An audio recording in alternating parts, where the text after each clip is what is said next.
Hello friends. Now today we are going to start our new and the last chapter. Chapter 9 Force and Laws of Motion. Last time हमने chapter 8 है वो learn कर लिया था, ठीक है। Motion के बारे में काफ़ी कुछ हमने लर्न किया था। आज हम थोड़ा और लर्निंग करेंगे, ठीक है। यहाँ मैं आपको बता दूँ कि हम यहाँ पे जो हमारे सिलेबस में है हम उसी चैप्टर को उस टॉपिक को हम कवर कर रहे हैं, ठीक है। Force and laws of motion. Force push और pull on an object is called force. Force किसे कहते हैं, ठीक है।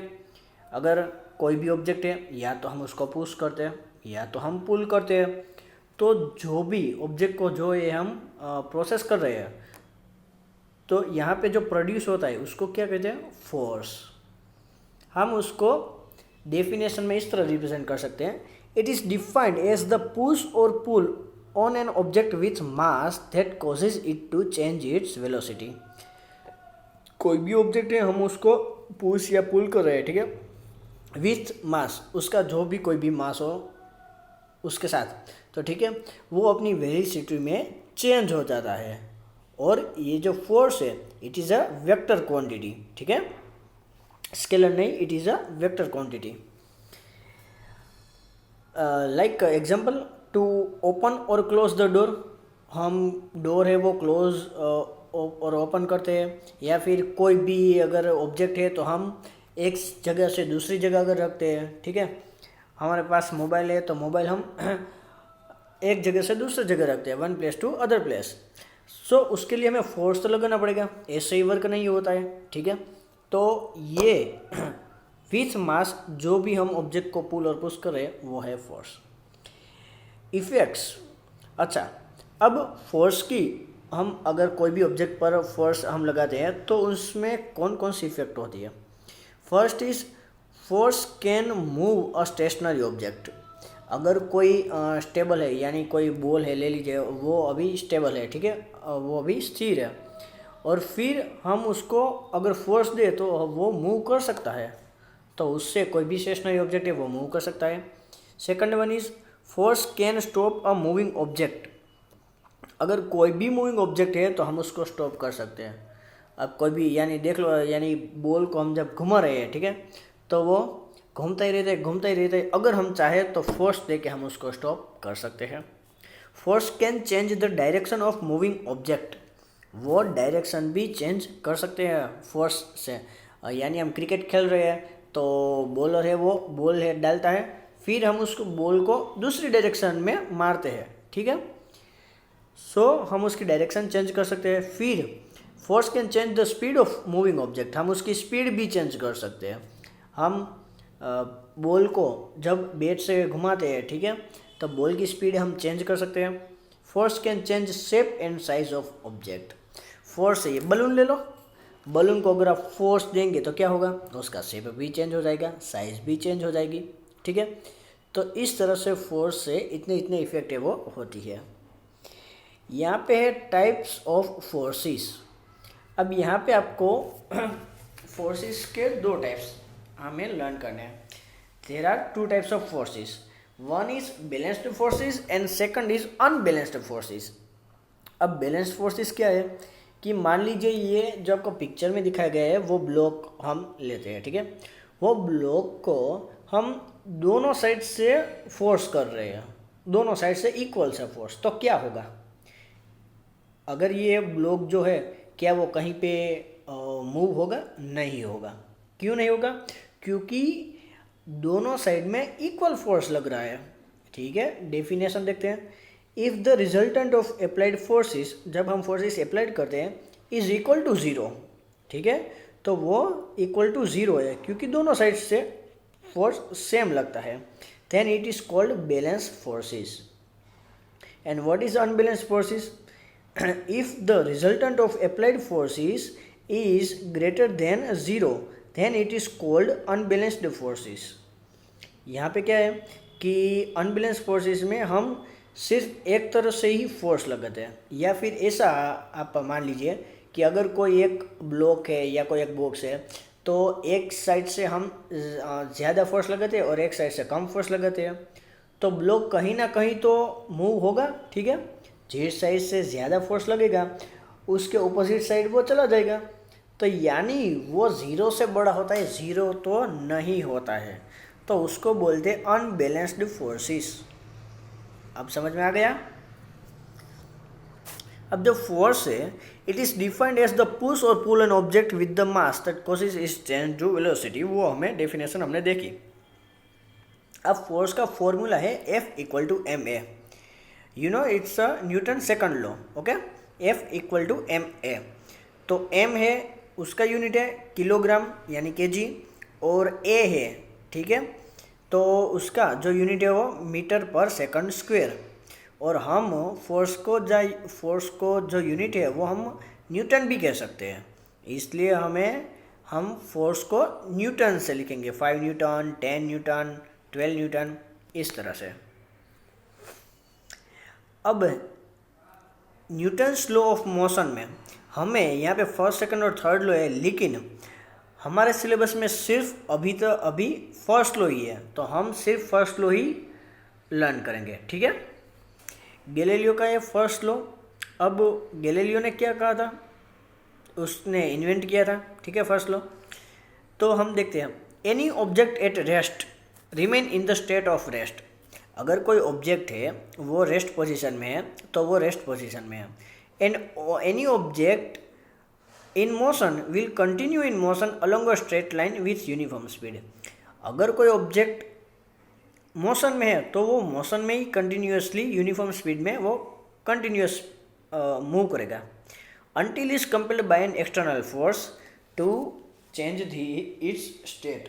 अब यहाँ पे क्या है कि अगर मान लीजिए कि हम कोई बाहर से अगर फोर्स नहीं लगाते हैं, ठीक है, एक्सटर्नल फोर्स उसको बोलते हैं, तो क्या होता है कि जो भी अगर कोई रेस्ट पोजीशन में है कोई भी ऑब्जेक्ट तो वो रेस्ट पोजीशन में रहेगा, और जो कोई भी अगर यूनिफॉर्म स्पीड में चल रही है यानी कार है वो चल रही है, ठीक है, तो क्या होता है कि हम जब तक एक्सटर्नल फोर्स यानी हम ब्रेक नहीं लगाते हैं तब तक ये कार है वो अपने आप चलती जाएगी। यानी अगर कोई एक्सटर्नल फोर्स है हम बाहर से लगाते हैं तो हम उसका स्टेट है वो चेंज कर सकते हैं। तो यही है हमारा फर्स्ट लॉ ऑफ मोशन। और फर्स्ट लॉ ऑफ मोशन है, ये जो करेक्टरिस्टिक है उस करेक्टरिस्टिक को बोलते हैं इनर्शिया, ठीक है, दोनों ही सेम है। और इनर्शिया में क्या होता है कि वो स्टेबल रहने में अपनी पोजीशन है वो स्टेबल रहता है। मीन्स मैं आपको कहता हूँ, it is the tendency of object due to which it resist any change in state of rest और यूनिफॉर्म मोशन। कोई भी अगर स्टेट यानी वो रेस्ट में है यानी वो यूनिफॉर्म मोशन है तो वो वहाँ पे स्टेबल रहने के लिए वो काफ़ी उसकी टेंडेंसी है वो टू द ऑब्जेक्ट वहाँ पे ही रहेगी। यानी अगर वो मोशन में है तो मोशन में रहने के लिए वो कुछ भी वर्क करेगा, स्टेबल में है तो स्टेबल में रहने के लिए वर्क करेगा। देखिए यहाँ पे क्या है कि पिक्चर्स में कि एक कार को है वो फोर्स दे रहा है, ठीक है, लेकिन कार है वो वहाँ पे हिल नहीं रही है, क्योंकि क्या है कि उतना फोर्स नहीं लग रहा है। अब यहाँ पे कार है वो स्टेबल पोजीशन में है तो वो स्टेबल पोजीशन में ही रहेगी। अगर ज़्यादा से ज़्यादा अगर हम फोर्स लगाते हैं तभी वर्क है वो होता है। Inertia of any object measured by its mass. अब जो कोई भी अगर हम इनर्शिया को कंपैरिजन करें कि ये ज़्यादा है या कम है तो वो उसके मास के ऊपर डिपेंड है, ठीक है। अगर मास है वो बड़ा है तो इनर्शिया है वो भी बड़ा होगा, अगर मास है वो छोटा है तो वो भी क्या होगा, उसका मास इनर्शिया कम होगा। यहाँ पे देखिए एक छोटा सा पत्थर है तो उसका मास कम होगा, यहाँ से बड़ा पत्थर है उसका मास ज़्यादा होगा। तो यानी ये जो छोटा सा पत्थर है उसकी जो इनर्शिया है वो लेस होगी और जो बड़ा पत्थर है उसकी इनर्शिया ज़्यादा होगी। अब देखो फ्रेंड्स, यहाँ पे इस चैप्टर में हमें सिर्फ इतना ही करना है, ठीक है, क्योंकि इतना ही सिलेबस में कवर किया है, ठीक है। तो सिर्फ आपको इतना ही करना है और यही क्वेश्चन है वो एग्ज़ाम में आएंगे। अब हम चैप्टर लर्न करते हैं चैप्टर 10 ग्रेविटेशन, ठीक है। अब ग्रेविटेशन आपको पता है कि कोई भी अगर बॉल है या कोई भी अगर चीज़ है अगर हम ऊपर से नीचे फेंकते हैं तो वो नीचे क्यों आती है, हमें तो पता है कि न्यूटन ने है वो फाइंड आउट किया था, ठीक है। वो एप्पल के पेड़ के नीचे बैठा हुआ था, एप्पल है वो डायरेक्टली गिर रहा था और उसने सोचा कि ये एप्पल है वो नीचे ही क्यों आ रहा है, ऊपर क्यों नहीं जा रहा है। तो तब उसने इस इन्वेंट किया और तब से एक ग्रेविटेशन रूल है वो अप्लाई हुआ। तो हम देखते हैं क्या है ग्रेविटेशन में। As you all know, whenever we throw anything it moves downwards that is towards earth. हमें पता ही है कि अगर हम कुछ भी अगर थ्रो करें तो वो नीचे ही आएगी, यानी डाउनवर्ड्स ही आएगी। सो कौन सी तरफ होगी, तो पृथ्वी यानी जो अर्थ है, टुवर्ड्स टू अर्थ। कोई भी जो थिंग्स है, कोई ऑब्जेक्ट है, तो वो नीचे ही आएगी directly. Like if the fruit और leaf of plant ripens it moves down not towards the sky और in other direction. This is all due to gravity. अगर कोई भी फ्रूट है, कोई भी लीफ है, तो वो जब गिरता है, मूव्स डाउन होता है, तो वो ऊपर की तरफ नहीं जाता है स्काई की तरफ, वो नीचे ही क्यों गिरता है, ठीक है। तो वो ग्रेविटी की वजह से होता है। This is all due to gravity. What is gravity? Gravity is the force with which earth attracts the objects towards itself. वो अपने आप है वो अर्थ की तरफ वो अट्रैक्ट हो जाता है। और you can say that it acts like a magnet, like magnet की तरह। Therefore it attracts everything towards itself. जो कोई भी एवरीथिंग मटेरियल है, ठीक है, एवरीथिंग कोई भी ऑब्जेक्ट है या कुछ भी है, तो वो अट्रैक्ट हो जाता है towards to earth by itself. अब हम लर्न करेंगे Newton's first law of gravitation. Everybody in the universe attracts every other body with a force which is directly proportional to the product of their masses and inversely proportional to square distance between them। अब यहाँ पे क्या है कि मान लीजिए कि कोई यहाँ पे कोई दो है, वो ले लीजिए कि एक ए ऑब्जेक्ट है, एक बी ऑब्जेक्ट है, ठीक है। एक का मास कैपिटल एम है और सेकंड का है स्मॉल एम, ठीक है। तो यहाँ पे जो फोर्स जो अप्लाई होता है वो दोनों मास का मल्टीप्लिकेशन होता है यहाँ पे, ठीक है, m इंटू एम। और जो उसके बीच जो ये रेडियस होती है, ठीक है, यहाँ पे जो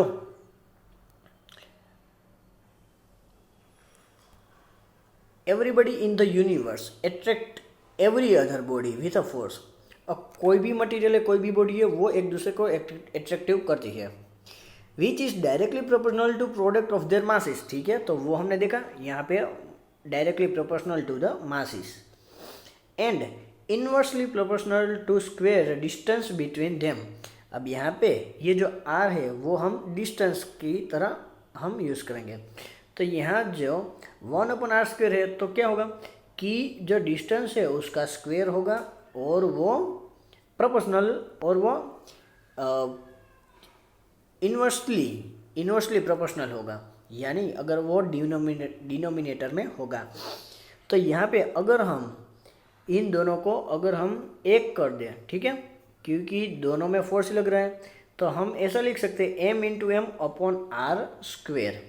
और यहाँ पे जब हम यहाँ पे प्रोपोर्शनल की जो साइन है वो दूर करेंगे, ठीक है, रिमूव करेंगे, तो यहाँ पे हम कैपिटल G लिख सकते हैं। G क्या है, तो वो है ग्रेविटेशनल फोर्स, ठीक है। तो ये एक कांस्टेंट है, वो हमें याद रखना है। एक बार फिर से कह रहा हूँ कि लॉ क्या कह रहा है, कोई भी एक बॉडी है वो दूसरी बॉडी को इस यूनिवर्स में अट्रैक्ट करती है, तो उसमें कितना फोर्स लगता है, तो then force which is directly proportional to the product of their masses and inversely proportional to square of distance between them, they can be explained mathematically, ठीक है। यहाँ पे हमने रिप्रेजेंट कर दिया है।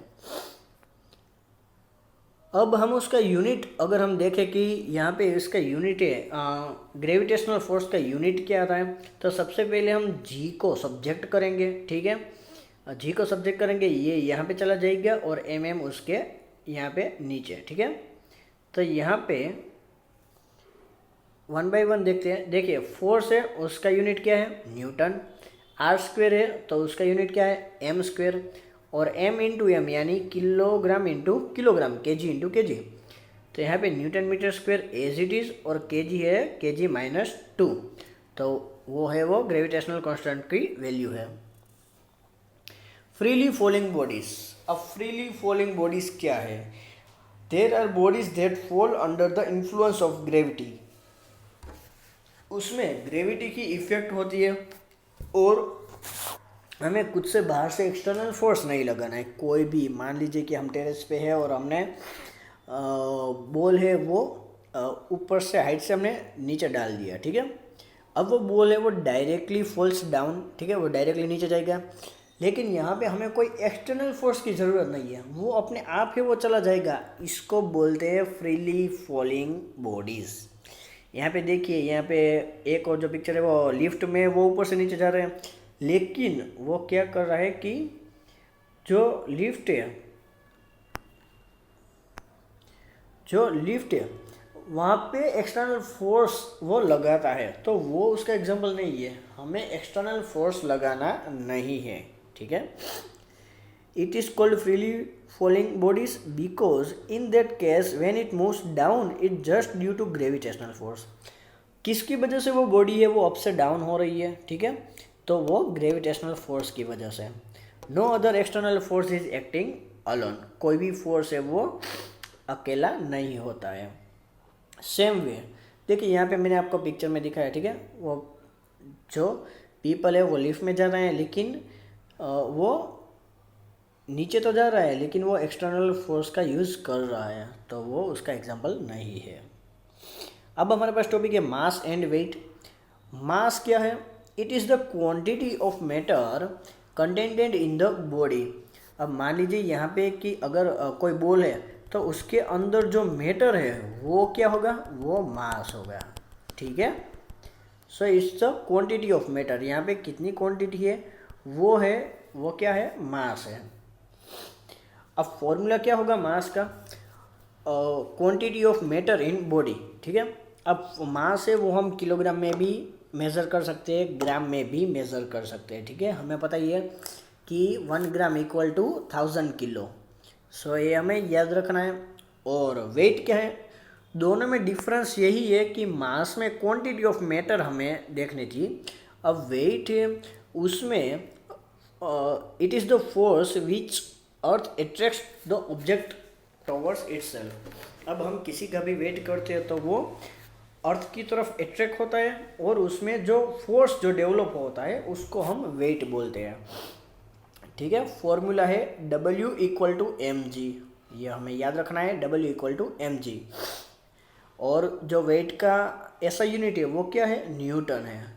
और दूसरा जो यूनिट है यानी यहाँ पे देखो m का यूनिट क्या होता है? किलोग्राम। और g यानी ग्रेविटेशनल फोर्स, तो उसका यूनिट क्या होता है? m/s², ठीक है। और डिफरेंस देख लेते हैं, difference between mass and wait.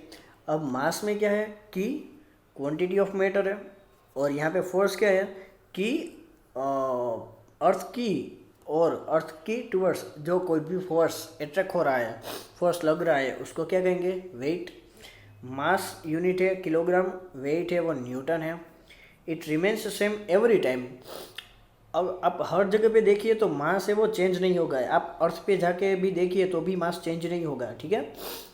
और यहाँ पे ग्रेविटी की वजह से यहाँ पे जो जी है वो ग्रेविटी है वो चेंज होती रहती है, इसलिए इसकी जो वैल्यू है वो चेंज होती जाएगी।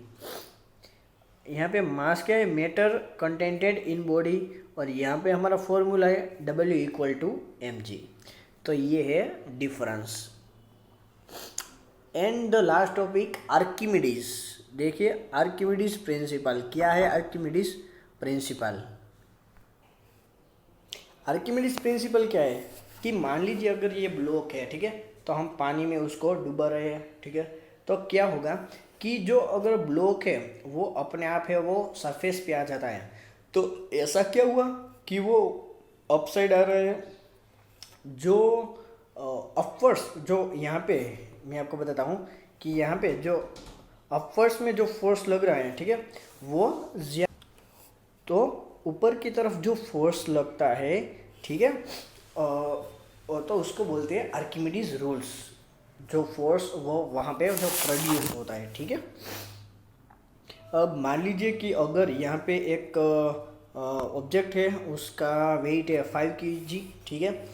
अब जब हम उसको यहाँ पे पानी में अगर रखेंगे तो यहाँ से जो वाटर है वो डायरेक्टली बाहर आ जाएगा। तो इतना जो वेट है, इतना जो फोर्स लग रहा है, तो वो उस वेट के हिसाब से वो बाहर आ जाएगा। तो ये है हमारा आर्किमिडीज प्रिंसिपल।